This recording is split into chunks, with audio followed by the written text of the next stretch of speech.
Magandang hapon, Malacanang Press Corps. Welcome sa ating press briefing ngayong araw, February 24. Makakasama natin si Palace Press Officer at PCO Undersecretary Attorney Claire Castro para magbigay linaw kaugnay sa mga alegasyon sa gold reserves. Yusek Castro? Yes, as of now, may pronouncement ang BSP. Baka pwede nating pakinggan at madinig din nila. We will be projecting the statement po from BSP.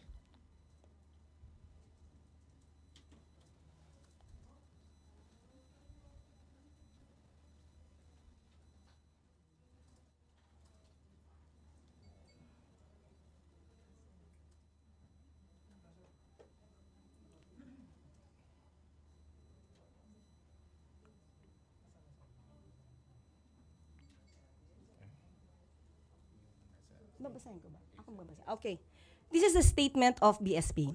The country's gross international reserves, or GIR, including gold, are held and managed solely by the BSP for the foreign exchange requirements of the country. When BSP sells gold, the proceeds revert to and stay within the GIR. Last year, GIR rose to $106.3 billion from $103.8 in 2023. Similar to other central banks, BSP maintains a portion of its reserves in gold as part of the country's GIR, mostly to hedge against offset movements in the market price of other assets. It buys or sells gold to maintain an optimum level for this purpose. Not too big, not too small. Gold prices tend to move in the opposite direction of other assets. Therefore, central banks hold some gold as a hedge against huge declines in other assets in the reserves. However, gold prices can be volatile, earns little interest, and has storage costs. So central banks don't want to hold too much. So yan po ang statement ng BSP. At handa na po tayong sumagot sa inyong mga katanungan. We're now opening floors for questions from our Malacanang media friends.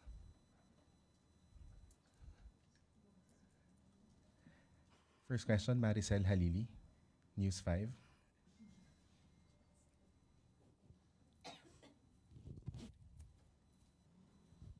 Ma'am, so just a clarification. So ibig sabihin, hands-off si Presidente doon sa gold reserves kasi PRRD mentioned or is accusing the Marcos family of stealing and selling the country's gold. Just so it's clear. Okay. Hindi pa to campaign joke ulit ni dating Pangulong Duterte? Hindi ba tayo nasanay dun sa jet ski promise niya? Na nung naniwala tayo halos sa mga sumuporta sa kanya, tinawag tayong stupid. So pag naniwala ba tayo ulit sa sinasabi niyang ito, baka mapagkamalan niya tayo ulit at tawagin tayong stupid. But anyway, we will take this seriously para naman hindi magkaroon ng fake news, lalo na doon sa mga taong nakikinig sa kanya at maaaring naniniwala pa. Itong issue na to, October 2024, nasagot na ito. Ang nagtataka lang ako, bakit paulit-ulit na binibring up ni dating Pangulong Duterte? Wala ba siya mga economic experts na magsasabi sa kanya kung ano ba talaga ang regular activities ng BSP?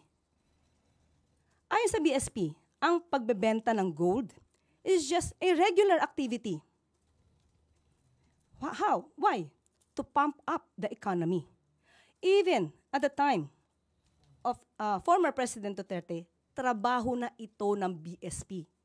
Hindi niya ba alam iyon? Okay, now,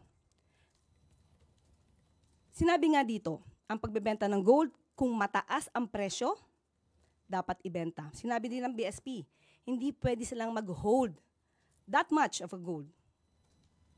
Okay? Now, ang nagtataka lang tayo, bakit hindi ito alam ng dating Pangulo?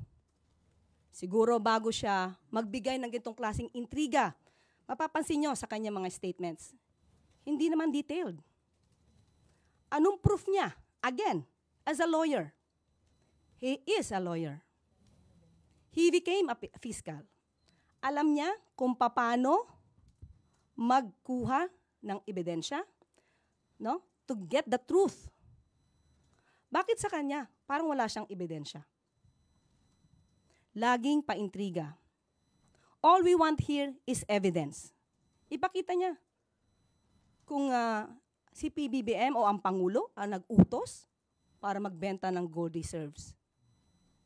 Samantalang sinabi rin ng BSP, solely and manage ito.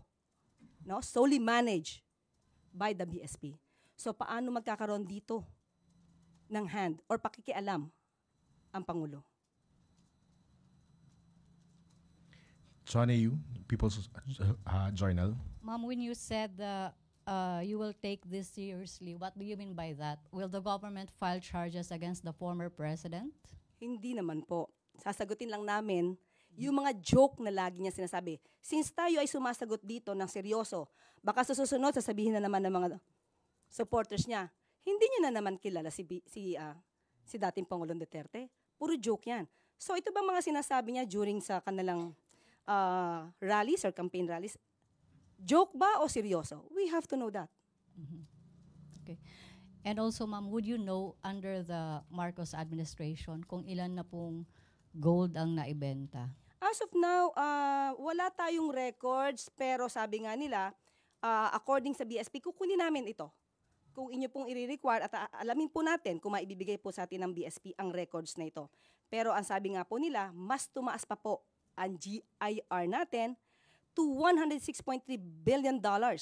So, ibig sabihin, hindi tayo, wala tayong problema sa gold reserves natin. So, that's fake news. Ang sinasabi nila ay fake news. Or, mas formal na word, disinformation. Thank you. Next question, please. Do we still have questions from our media friends? Pia Gutierrez, ABS-CBN. Hi ma'am, good afternoon. Ma'am, in responding sa sagot nyo kanina regarding yung naunang statement ni dating Pangulong Duterte, si former Chief Presidential Legal Counsel, Attorney Salvador Panelo said that it's actually the government, the Duterte the Marcos administration that's the biggest spreader of fake news. And I quote yung sinabi niya kanina sa ANC.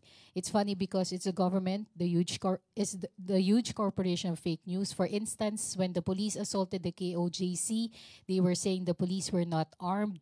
They say there were no blanks in the BICAM report, which was the basis of the enrolled bill that was signed into law. Your comment lang po. So, si Attorney Panelo yung nagsabi na biggest spreader of fake news yung spreader ng fake news. Unang-una, ang usapan dito ay about the gold reserves. Bakit kailangan baguhin? Nagda-divert ba sila? Yung issue tungkol sa KOJC, nasa korte na to. Kung meron mang kasuhan dito, sa korte ito. Ang pinag-uusapan natin dito, yung sinabi ni dating Pangulong Duterte patungkol sa gold reserves na walang anumang basihan.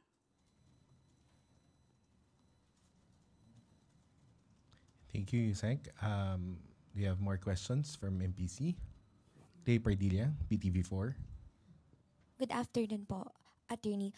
Sa Mandaue rin po sinabi po ni former President Duterte na bumalik na po yung droga sa Davao, Cebu, and Manila. Marami na ring mga tambay ang na-hold up at mga nasasaksak. Reaction po dito. Davao, including Davao City? Oh, okay. Kung Davao City pinag-uusapan natin, sino ba ang mayor ng Davao City? Hindi ba yung anak niya? Si Mayor Baste Duterte. So, ang ibig bang sabihin nun, napaka-inefficient ng anak niya? Again, ulitin natin, nasaan ang data patungkol rito?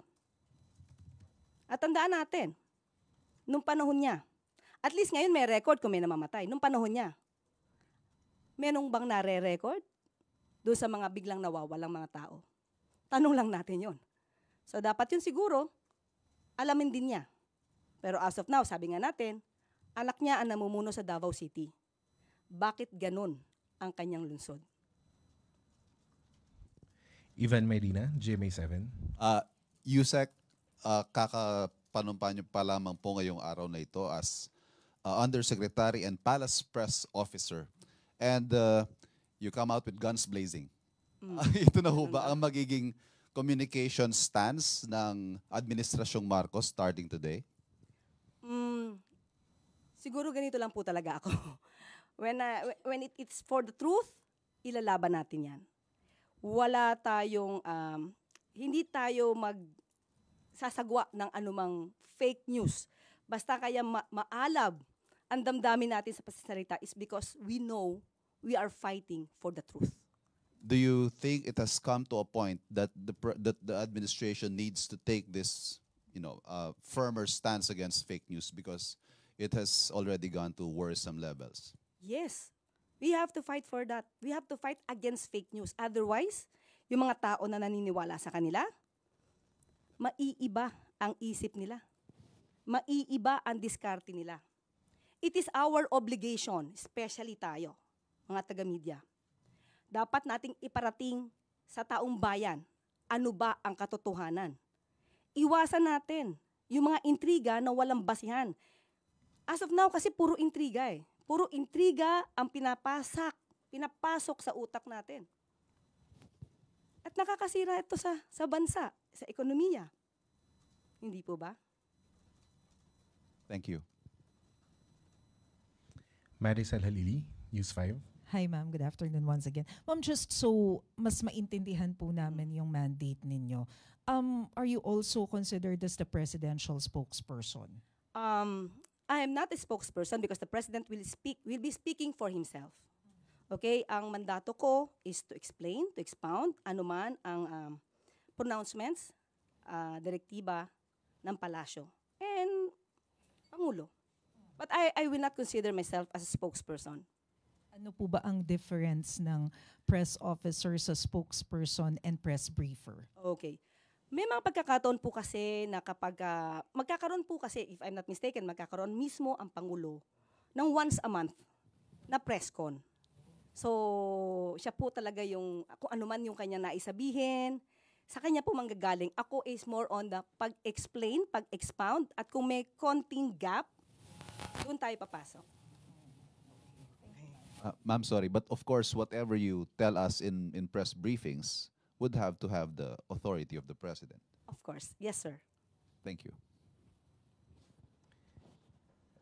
I think we don't have any more questions, Yusek. At this is where we end our press briefing for this afternoon. Thank you very much, Yusek Castro. And, Thank you. Thank you Malacanang Press po. Corps. Good afternoon. First day talaga.